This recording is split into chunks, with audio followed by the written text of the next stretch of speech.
Eternos olvidados de la agenda política y social, las personas de la tercera edad se enfrentan al dilema de transitar este tramo de sus vidas con derechos sociales que aún deben ser cumplidos. A veces los jubilados se preocupan mucho por el tema del haber jubilatorio, que es poco, que no le alcanza. Y bueno, nosotros tratamos de que la cuestión sea un poco más integral, es decir, que tenga en lo posible un buen ingreso, pero también que tenga salud, que tenga esparcimiento, que tenga todo lo que demanda o debería tener una persona de la tercera edad. En los últimos años se ha avanzado mucho. Pensemos que nosotros venimos con una historia digamos, muy regular en materia de empleo y de seguridad social. Pese a ciertos avances alcanzados en los últimos años, el drama de los jubilados argentinos requiere de una mirada integral que resignifique y jerarquice su lugar en la sociedad.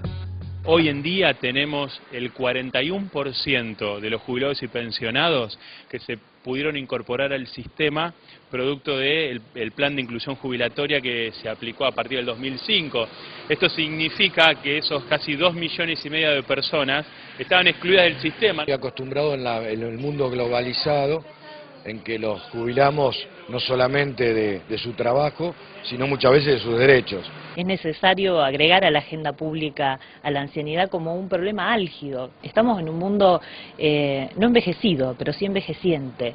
Entonces, en ese contexto me parece que se necesita todavía aún más esfuerzo por parte de las autoridades para el tratamiento de la problemática.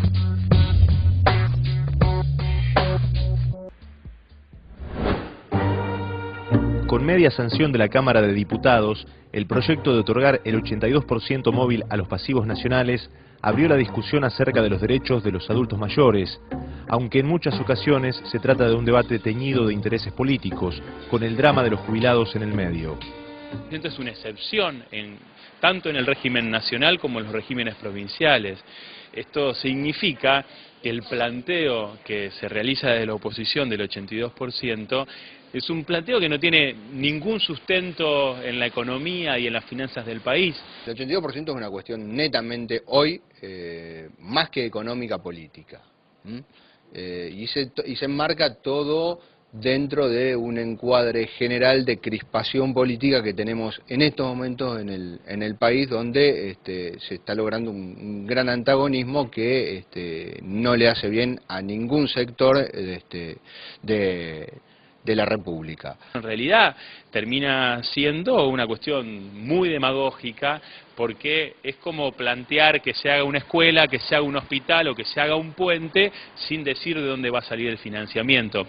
La Organización de las Naciones Unidas reveló que mientras que en 1950 los mayores de 60 años representaban solo el 8% de la población mundial, en 2025 serán el 14%, hasta llegar al 22% para 2050. No existe una ley nacional específica sobre los derechos de las personas ancianas, como sí las hay, por ejemplo, en materia de discapacidad, donde sí tenemos un número importante de leyes. La ancianidad y la discapacidad no son un binomio unidos en forma irreversible. Es cierto que con la ancianidad vienen ciertas problemáticas de tipo psíquico y físico que son naturales. Según informes privados, la expectativa de vida en la Argentina alcanza hoy los 73 años promedio, lo que implica que más del 10% de la población es mayor de 65 años. El envejecimiento poblacional obliga a repensar las políticas de Estado para atender a esta franja etaria cada vez más numerosa. El Estado, el santafesino, el argentino, está en deuda con las personas adultas, mayores. Eso es lo que creo. Y que hay mucho diagnóstico y creo que hay mucho por hacer. Los derechos de los ancianos deberían ser protegidos de manera un poco más especial en virtud de su particular situación en el contexto social. Sin embargo, y más allá del debate por el 82% móvil, los derechos de los ancianos atraviesan otras problemáticas que reclaman el compromiso tanto de los estados como del conjunto de la sociedad. Los temas más álgidos son los que coinciden también con la realidad, la problemática económica, el tema de la violencia, también sobre todo hemos estudiado últimamente el fenómeno de los geriátricos. Sin duda el tema de la violencia en esta ciudad es una cuestión que realmente nos han llamado de distintas UGL del país preguntándonos qué estaba pasando en Rosario, porque se dio una seguidilla de inseguridad con respecto a los ancianos, que es más, tuvimos que habilitar el PAMI Escucha para recibir llamados porque nos pareció que es un tema muy importante. Vos sabés que cuando se genera un hecho de inseguridad se ataca a los niños y a los ancianos porque son las poblaciones más débiles.